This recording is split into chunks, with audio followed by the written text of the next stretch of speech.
Alright, just want to make a video showing everybody how dirty it is in here. I haven't cleaned in a while.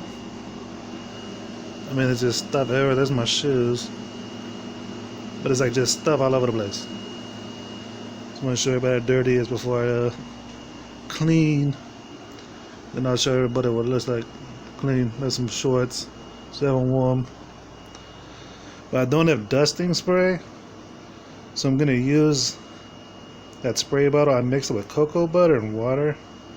I don't know how well it's going to work. And I got this very old vacuum cleaner.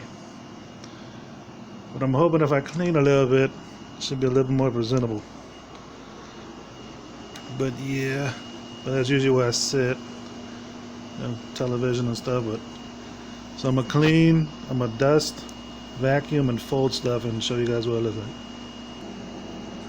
Alright, so just cleaned. And as you can see, it's a lot better in there.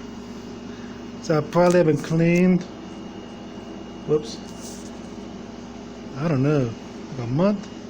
So I didn't do everything. I probably need to wash. But I did vacuum, dust, and fold stuff. So does a lot better. Just kind of cleaned off this. Then just vacuumed in here, and the table definitely looks better. Cleaned off here. Said, oh no, like I said, not everything's done, but it's definitely a lot better than it used to be. Next, I need some kitchen tile to get done and a few other things, but I mean, it's a lot better, I think. So that's usually where I sit, and that's the main area. But yeah, I just wanted to show people my before and after.